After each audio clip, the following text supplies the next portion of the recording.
Греемся на солнышке, не сильно жарко, но прекрасно, лучше, чем холодно. Hey, sir, what's the name?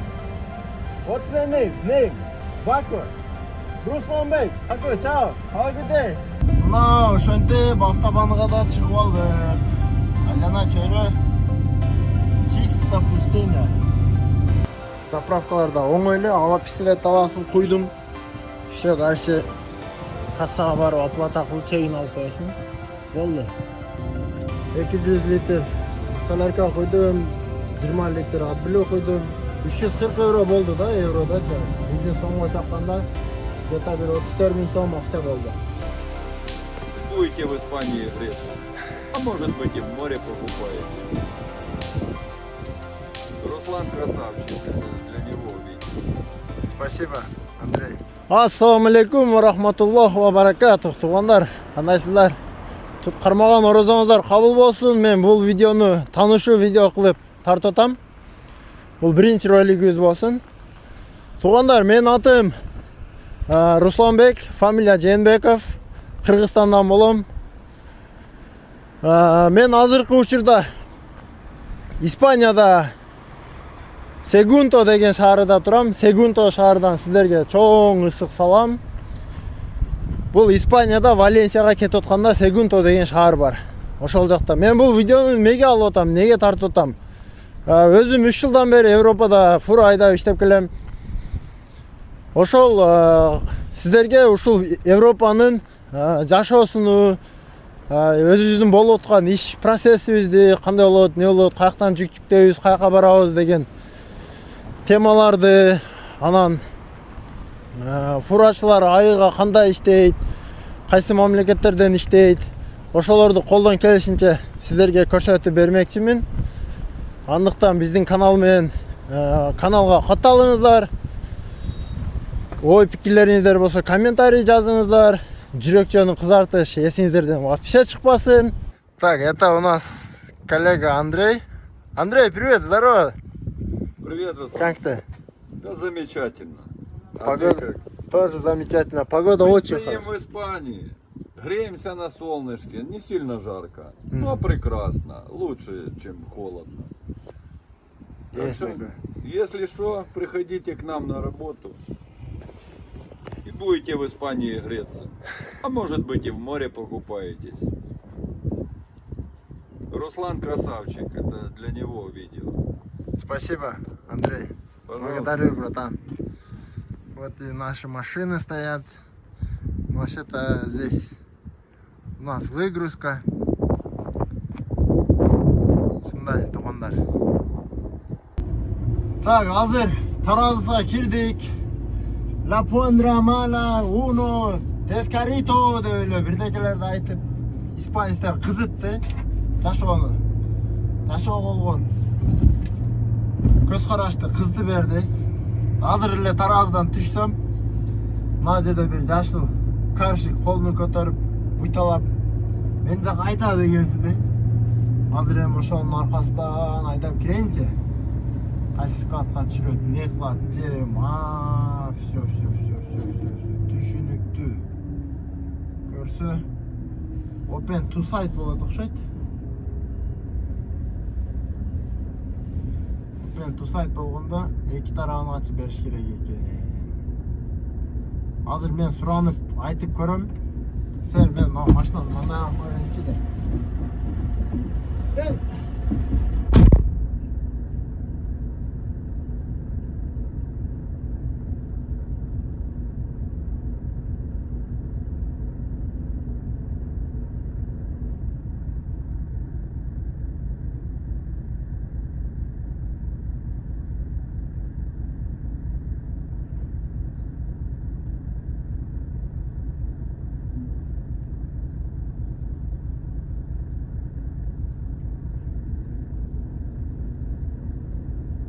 азыр түшүп барып эле айттым эми, тууган болосуң, тууган бойсуңбу кыскасы.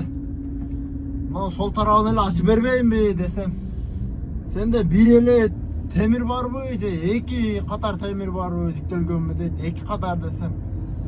Анда эки тарабын ачыш керек болуп калат дейт. Ma'qul endi.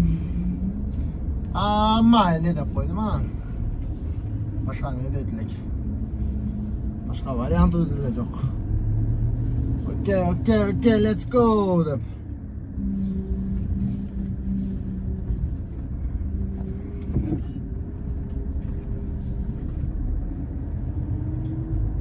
Şunda karşık yüktü düşürüyor hazır. İki kaptanı açarlı tuğanlar. Anan dalşı karşık düşürgen momentlerini koldan kese videoga alabız. Dostlar bizden выгрузка baştaldı. Ketdi. Mana şuntip düşürüp çıktı ketdi. Ha bu zaqa qo'yadi endi. Men o'yladim, üstünü açıp bersem skvatdan jiktib, skvatdan tushirib qo'yadi. Ha ko'rsa андай emas ekan-da. Biz o'ylaganday bo'laversa ish boshqacha ketadi ekan. Mana open to side bo'ldi bu joyi. İki kaptanını açıp verdik. Ne maşne. Mına jüktü de çürüp koydu. Dostlar. Arka betini cevap koyduk. Jüktü hazır değil mi? Taş tursa etip cevap batırıptı. Ne kılamız çıkıp parkingge turabız. Keyingi jük berişini kütüp. Hazır mende jük yok. Kayakka jük beret oldu. Oşol bana kızık. Bardık hele kızık. Şunday. Atak. Karşıya söz yok. Boşa tez düşürüp koydu ekan. Şunday tuğanlar. Hazır jüktü çıkıp dokumentlerde suratga tartып жөнөтүп koydum. Bu yerде bizge zadание beriptir. Zadание каяк болду экен дегенде жолдо заправка кылабыз дептир 200 литр. Погрузка Испания, дагы заправка и Франция. Мен түшүнүгүм боюнча биз келген жагыбызга кайра кетебиз. Келген жагыбызга кетебиз. Мына жерде Сагунто деп турат. Ушул Сагунтонун мына жерлерде фирма бар экен. Ошол жерден жүктөп Франция Страсбургга алып барабыз. Ондар. Страсбург кайсыл жакта дегендерге мына Швейцария мен Германия жакын жерде. Эми калганы буюрса жолдон видео тартып кетебиз. Так, достор, заправка кылыш керек болуп атат. Заправка кылып алайлы машинага бир 200 литр солярка куюп ал дептир. Заправка жетпей калды. Бакта солярка аз эле калды. Мына заправканы кылдык азыр. Где-то бир 200 литр куюп алдым. Ат билүү болсо 20 литр куюп койдум. Заправка кылыштында Испанияда кээ-бирки ушул Repsol деген заправкаларда оңой эле. Алып пистолет аласың, куйдуң. Все, дальше кассага барып оплата кылып чегин алып коесуң. Болду. Кээ-бирки заправкаларда терминал менен заправка кылынат да. Hazır zapravkaga kirip çıktım. Zapravkaga kirsem, zapravka kıldım. 200 litre solarka koydum. 20 litre adbilo koydum. 340 euro boldu da eurodaça. Bizden somga çakanda где-то bir 34 bin som akça boldu. Ama bu firmanın kartası menen oplata kılış gerek bolçu da. Firmanın kartasını kötörüp kirsem oplataga ötmedi, jarabады. Төлөнбөй kaldı, төлөм болбой kaldı. Анан топливный отдел кадрга чалдым. Ушинтип заправка кылдым. Төлөнбөй жатат. Не кылам эми десем, шотуңду жибер деди. Шотумду жиберсем, мага акча которушту. Анан мен өзүмдүн акчам менен, карта менен оплата кылдык дагы. Кайра чыгып кеттик. Эми кээде ушундай ситуациялар деле болуп турат негизичи. Сонда учурларда не кылыш керек дей турган болсо, конечно, отдел топливога чалыш керек деп айтсам туура болот. Ошондой туугандар. Заправка кылып чыгып, жүктөлө турган жерге жакыныраак бир торговый центр, магазин бар жерлерди көрүп калдым. Барып кичине продукт алганча ошол жака барып токтоймун буюрса. Так, азыр токтогону ушундай бир Segundo деген шаарчанын бир чекарага токтоюн деп чечтим. Элдер менен аралашып жатайынчы бир ар күн деп чечтим. Себеп токтосо болот экен. Фураларды көрүп атам, токтогондорду. Магазинге да жакын экен, торговый центрлер бар экен. Ошол фуралардын катарында да токтоп коерм да турабы. Кантип келсе болот, кандай документтер керек, ишке кантип орношобуз, ишти ким аркылуу сүйлөшөбүз, Кыргызстандан кантип келсек болот, ошону да жол жоболорго айтып өтөм туугандар. Азыр мына айлана чөйрө ушундай болуп атат.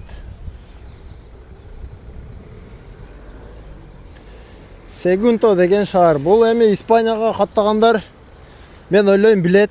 Бул жерлерге келген.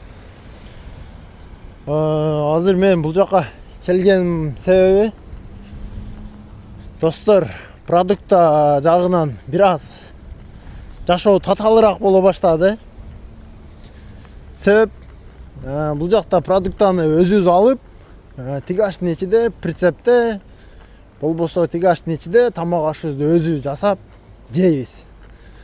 Азыр менде нан, картошка, ошош майда чүйдөлөр калбады, мындайча айтканда аз эле калды. Пока мүмкүнчүлүк болуп атат. Ушул жакшы бир шаарга келип калдым, Seguntого. Анан өзүм да карап, токтоп, магазинге жакын жерлердичи. Ушундай азыр эми магазинге кирип, продукталарды алсак, буюрса, машинаны да көргөзөм, кандай машина айдайбыз. Бул жакта кыргыздар кандай машина айдайт. Ошол жөнүндө да бир аз маалымат берем, туугандар. Азыр болсо бизде Decathlon бар экен. Мен билген магазиндерден Burger King бар экен. Carl's Jr дейт. Joma бар экен. Jomага да кирип көрөбүз, туугандар. Аз биринчи продуктун алып алайлы. Ошого карап, дальше больше булар жабылып калбаса эле бизде убакыт кеңири. Эртең мен өз жүк жүктөлөм. Ушул Segundo шаарынын бир жүккө жетишиме бир 4 километр калды. Эртең саат 6-га погрузка коюптур.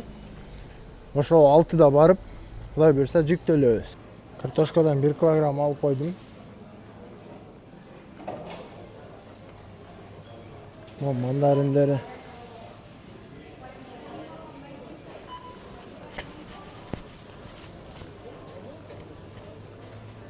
Так. Банандан алсак азыр. Алма деле бар экен. Алманы дагы кээде жеп коебуз. Алманы деле ала берели. Банандар. Банан деле алып койдум.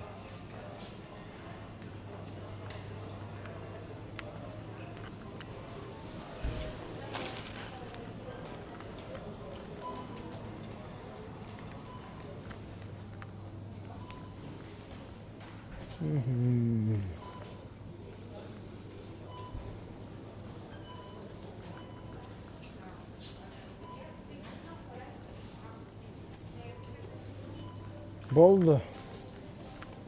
Достор, биздин продукттар бүттү. Шуну менен башка магазиндерди айлансак жакшы болуп кетет.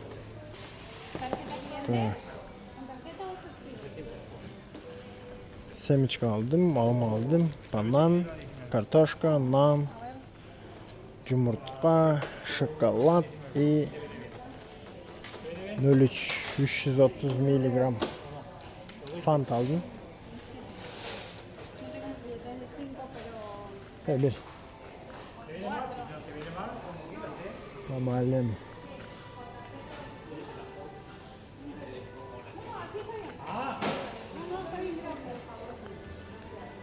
Kassada bir problem olup katta. Buradakiler olup katta. Eko'ya septen adashıp ketip bir olsaç. Ошондой.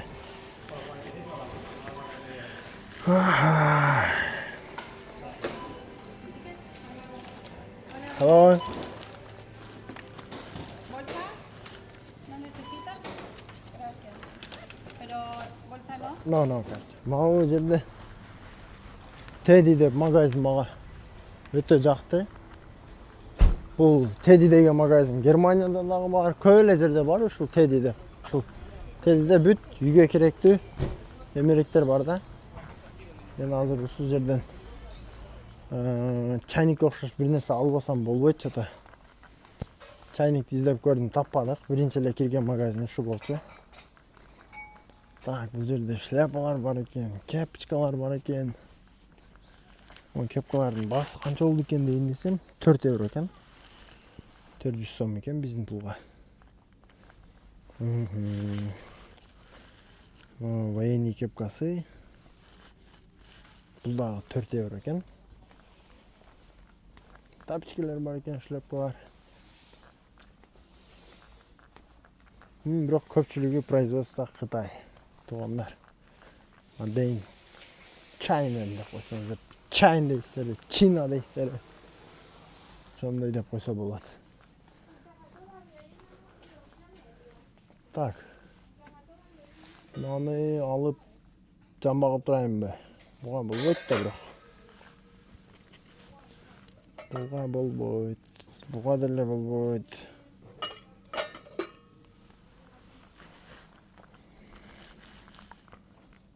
Так.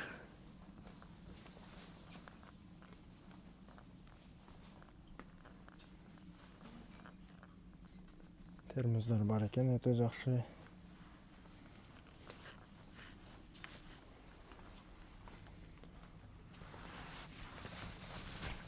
Бул жерде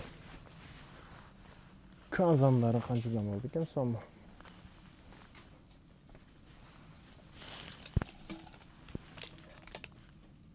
€8 экен. Ташнака казан экен бирок. 8 еврого табыш. Өтө эле кыйын десем да болот. Интернет чукуп жатсаң көптөгөн видеолор чыгат. Ошол видеолорду көрүп, сабат жасаганы, же аркы берки жасагандарын көрүп, көп нерсе алгың келет, бирок келгенден кийин эмнегедир желание таппай калат да. Мына фураларга тряпка экен. Ошол бир тряпка алышым бар да. Мына атайын күндөн сактай турган, лабойго жаап кое турган жылтырак. Колдонгондор болсо керек. Жүктүктөй турган жерге 2 километр калды жол. Азыр картадан карасам, Испанияда Балиарская деген деңиздин жанында жүрөт экен. Балиарская деген деңиздин жээгинде жүктөйт экенбиз. Бирок мында карасаң деңизи көрүнбөйт негизичи. Порттор турат эми. Но деңиз өзү көрүнбөйт. Бул жакта жаңыдан курулуш башталды экен көп жерлерде. Азыр эле документтерди колго алдык. Печат кое турган жерлерге коюп, колду кое турган жерлерге коюп, сүрөткө тартабыз. Анан буюрса, мы заряжены. Жолго чыгып кетебиз иншалла. Алыскы жолго мен ойлойм бир 2 күн убакыт кетет жетишке. Жеткени 91 поддон палет жүктөппүз да, палет парабабинас депчи. Муну ушундай жерге коюп туруп эле сүрөткө тартып коебуз. Муну неге сүрөткө тартыш керек дегенде обязательно тартыш керек. Себеби бул жүктүн документтери. Ушуну менеджерлер текшерип, документ нормальный болсо нормальный деп айдап турат. Кээ бирки калып кеткен документтер болсо калып кетти, могу документиң жетишсиз дейт. Ошолорду алып тактап, менеджер едим десе едим, кетпейиз десе кетпейиз да.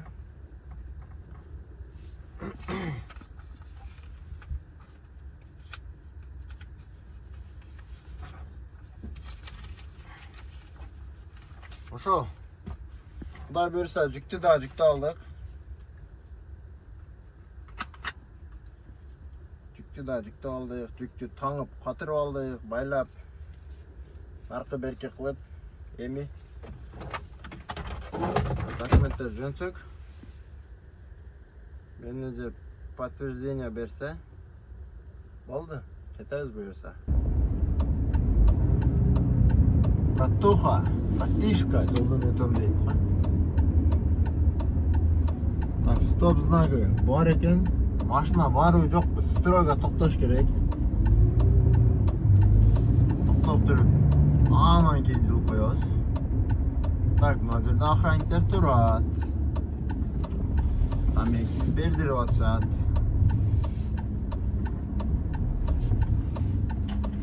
Мына түшүп барып, жолун келенчи. Достор, мына ушул испанский Балеарский деңизи.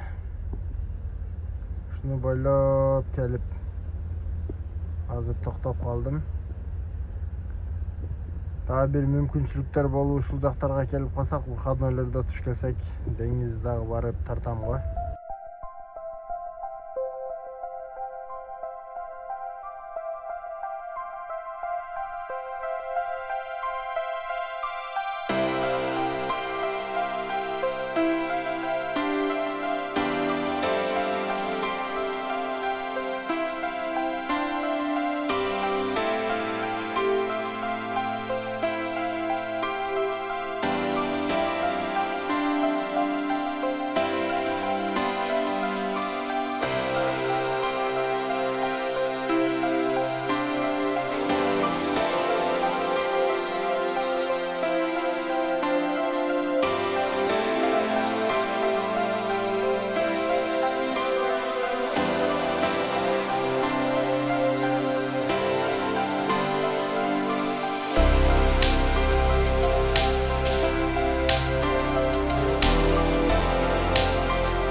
Assalamu alaikum dostlar. Hazır Fransa'ya düşüre turgan жерге жетip geldim. İspanya'dan yol жүрүп geldik. 1500 km. Öte жақсы жол жүрдүк. Жолдо кызыктуу жерлерди көрүп, суктанып, тамшанып, соляркаларды урдатып келдик. Эсен аман келип алдык. Келсем эле ушундай метро деп. Bu жерде чын эле метро барбы же метро деп бул автосервис бе?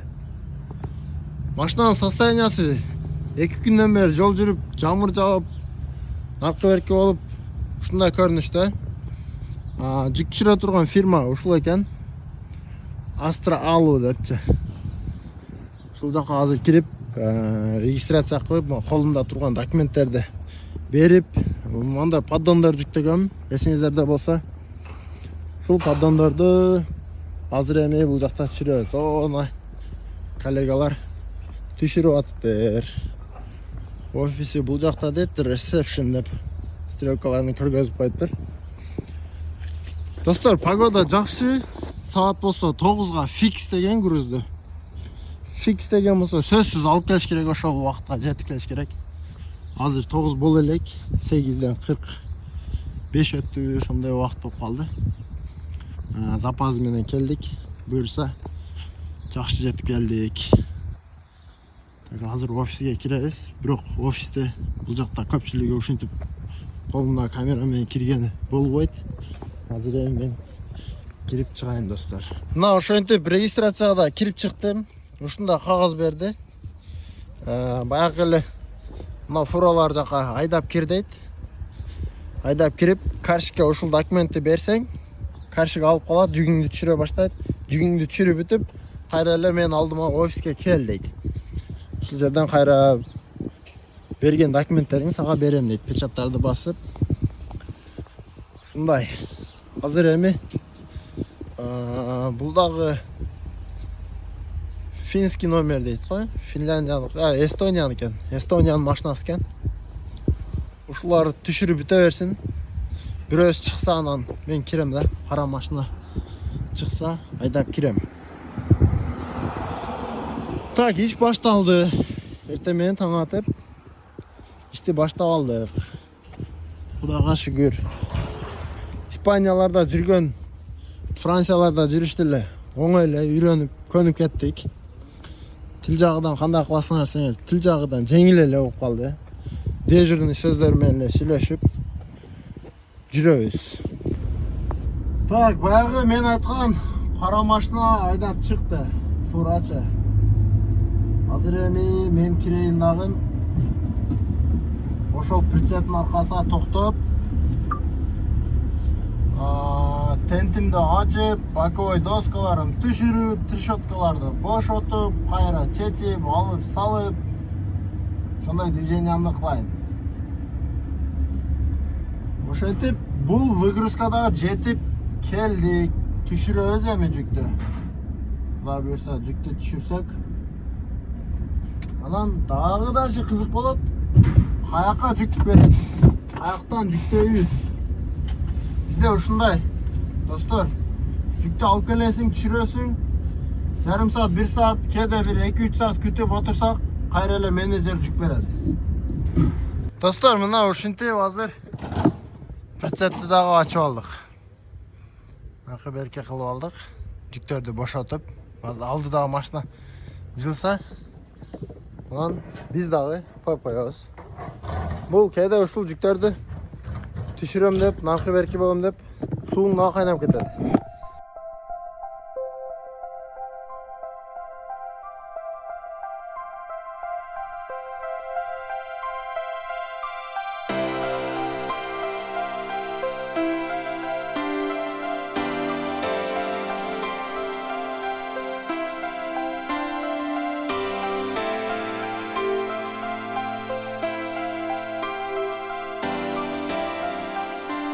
Достор, азыр эле жүктү түшүрүп чыктык. Буюрса прицеп пустой. Жүк жок.